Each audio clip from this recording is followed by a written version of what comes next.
हे तो आज मैं आपके लिए लेकर आई हूँ टी.एस. ग्रेवाल की क्लास 12 की अकाउंटेंसी की बुक के वॉल्यूम 1 का रिव्यू लेकर।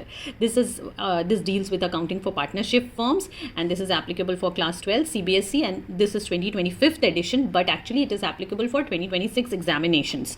तो अब आइए इसकी प्राइस देखते हैं। फर्स्ट ऑफ ऑल ये कि दिस इज़ 2025 अकेडमिक सेशन, जो इन्होंने यहाँ पर भी मेंशन कर दिया है, एंड दिस इज़ वर्थ ₹595। इनके दो और वॉल्यूम्स हैं, एक वॉल्यूम 2 है और एक है पार्ट बी। पार्ट बी मैंने ऑलरेडी डाला हुआ है रिव्यू में, वॉल्यूम 2 का रिव्यू अभी बाकी है। Now let's come to the chapters inside.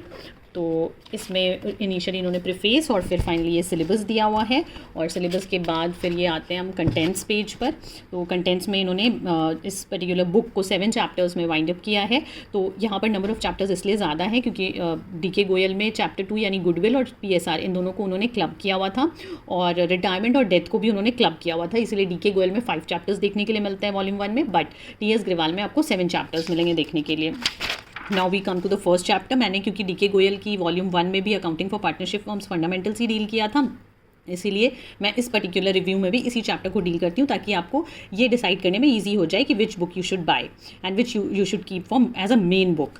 तो इनिशियली ग्रेवाल जी ने ये सारे थ्योरी पोर्शंस डील किए हुए हैं थोड़े से, और उसके बाद यहाँ से शुरू हो जाते हैं इलस्ट्रेशन 1, और जैसे जैसे इलस्ट्रेशंस आगे बढ़ते हैं तो कॉन्सेप्ट्स बीच बीच में आते जाते हैं, यानी थोड़ा थोड़ा थ्योरी उन्होंने बीच बीच में डील किया हुआ है। जैसे interest on loan by the firm to partner है, इस तरह से अलग अलग कॉन्सेप्ट्स इन्होंने डील किया हुआ है। और फाइनली इन्होंने इसमें इस चैप्टर को इलस्ट्रेशन 67 यानी 67 इलस्ट्रेशंस में वाइंड अप किया हुआ है।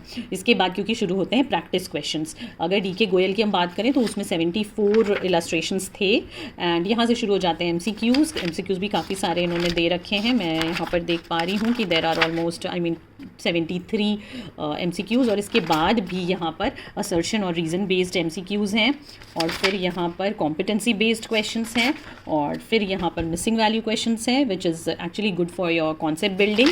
और फिर यहाँ से शुरू हो जाती है एक्सरसाइज, यानी कि प्रैक्टिकल क्वेश्चन वाला पोर्शन, जिसमें शुरू में थोड़ा थ्योरी है बट एक्चुअली ये प्रैक्टिकल पोर्शन ही कवर करता है। तो इस तरीके से इन्होंने टॉपिक वाइज प्रैक्टिकल क्वेश्चंस दिए हुए हैं, जो कि आपका टोटल 91 क्वेश्चंस है इसमें। और डीके गोयल की अगर बात करें तो उसमें 100+ क्वेश्चंस थे, 74 नॉर्मल क्वेश्चंस थे या 73, और उसके बाद फिर एडिशनल क्वेश्चंस थे, और टोटल उसमें 100+ मतलब प्रैक्टिकल क्वेश्चंस थे। इसमें 91 प्रैक्टिकल क्वेश्चंस है, but actually both are self sufficient. और फिर अगर यहाँ पर बात करें तो लास्ट में इन्होंने टेस्ट योर नॉलेज भी दिया हुआ है थोड़ा सा, और इस तरीके से इन्होंने पेजेस यानी कि 116 पेजेस में इस चैप्टर को ओवर किया हुआ है। तो इस तरीके से आपकी इस बुक की रिव्यू यहाँ ओवर होती है।